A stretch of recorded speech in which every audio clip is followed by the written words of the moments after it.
Assalamualaikum warahmatullahi wabarakatuh. Perkenalkan, nama saya Dwi Kencana, NIM 21020011 dari Prodi Pendidikan Seni Rupa.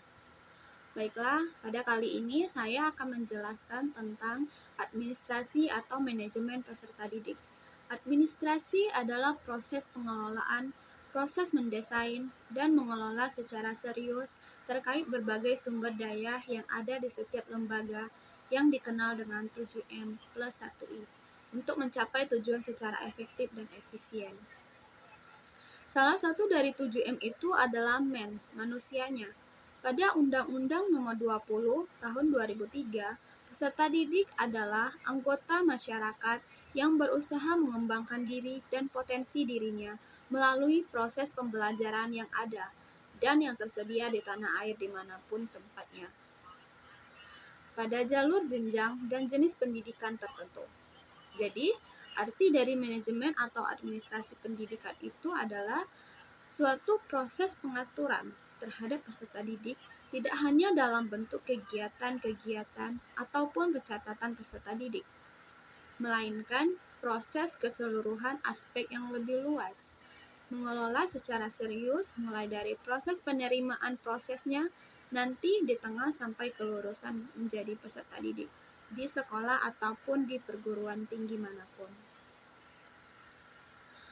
Peserta didik itu adalah seseorang yang terdaftar dalam jalur jenjang dan jenis lembaga pendidikan tertentu yang selalu ingin mengembangkan potensi dirinya, baik pada aspek akademik maupun non-akademik, melalui pembelajaran yang diselenggarakan oleh sebuah sekolah atau perguruan tinggi.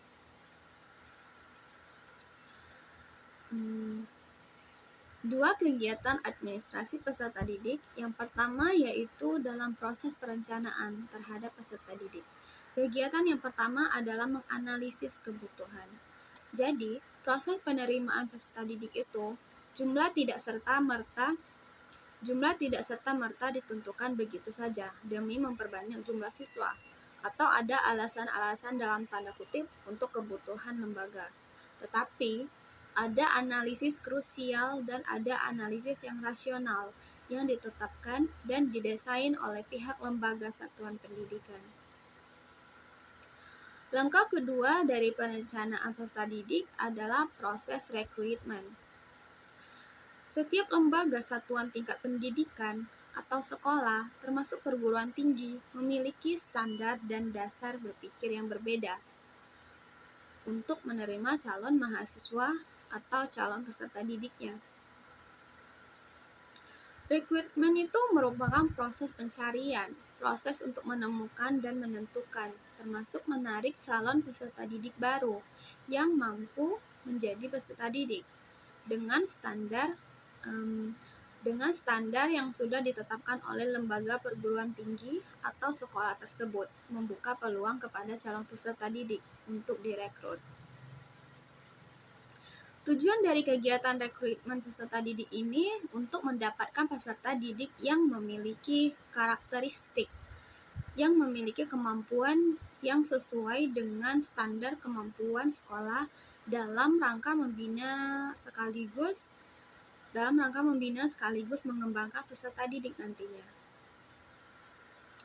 Ada tujuan khusus dari rekrutmen ini. Satu diantaranya adalah untuk mendapatkan peserta didik yang memiliki karakteristik sebagaimana ditetapkan dalam syarat-syarat penerimaan siswa baru atau syarat-syarat penerimaan mahasiswa baru di lembaga tersebut. Yang kedua, dalam rangka memperoleh keadilan kepada masyarakat luas bagi calon peserta didik. Ketiga, meningkatkan mutu layanan pendidikan bagi anak maupun bagi orang tua. Tahapan rekrutmen peserta didik ini memiliki sejumlah tahapan, mulai dari pembentukan tim penerimaan siswa baru. Yang kedua, tahapannya adalah penyusunan prosedur dan berbagai persyaratan yang harus dipenuhi oleh calon peserta didik. Yang ketiga yaitu pengumuman atau sosialisasi sejumlah persyaratan dan mekanisme yang harus ditempuh oleh calon peserta didik. Tahapan rekrutmen selanjutnya yaitu proses penerimaan berkas secara administratif. Kemudian diikuti dengan verifikasi berkas dan rapat tim untuk penentuan perankingan dari sekian banyaknya calon peserta siapa yang masuk dalam kategori yang diinginkan di suatu sekolah maupun di lembaga pendidikan tinggi. Tahapan terakhir adalah pengumuman hasil penerimaan siswa baru, kemudian penentuan dan penempatan peserta didik pada kelas-kelas yang sudah disepakati, dan akhirnya anak mengikuti yang namanya kegiatan belajar mengajar di suatu lembaga pendidikan.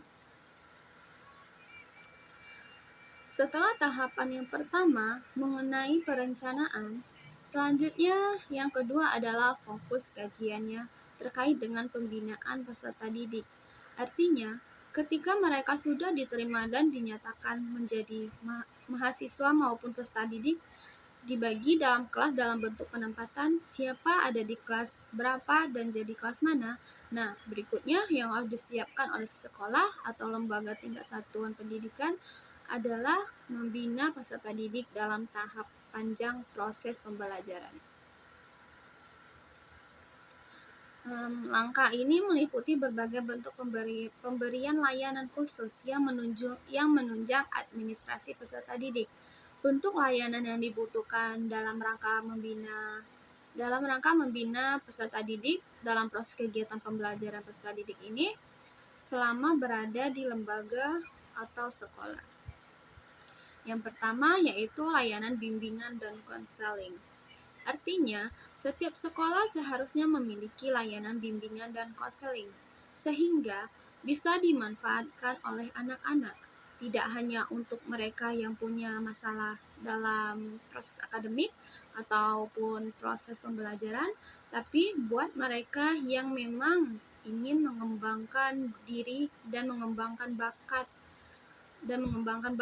karir, dan maupun pola pikir untuk mencari tahu arah minat, bakat, dan segala macam terkait dengan psikologi yang pada akhirnya terkait dengan akademik. Yang kedua adalah layanan perpustakaan. Kemudian layanan kantin. Kantin bukan sekedar menjual makanan saja, tetapi ada satu bentuk layanan khusus yang diberikan kepada siswa yang menopang proses pembelajaran meskipun tidak langsung. Artinya, tingkat kesehatan dan jaminan mutu kebersihan harusnya dikelola sedemikian rupa oleh sekolah dan dalam bentuk kerjasama dengan masyarakat setempat. Tetapi, ada standar-standar yang ditetapkan oleh sekolah yang masih dipenuhi oleh mereka dan oleh masyarakat di sekitar yang ingin masuk dalam wilayah kantin. Tetapi, pengelola utamanya tetap harus dari sekolah. Jaminan kualitas kebersihan adalah sekolah yang mengaturnya dan yang menentukan, yang lain tinggal mengikuti, sehingga dampak dan efeknya adalah untuk peserta didik. Kemudian layanan kesehatan (UKS). UKS harus dikelola oleh sekolah, baik guru maupun siswa yang bekerja sama dengan tim kesehatan masyarakat sekitar, sehingga memberikan dampak dan manfaat untuk sekolah. Sekian penjelasan saya mengenai administrasi peserta didik, semoga membantu. Wassalamualaikum warahmatullahi wabarakatuh.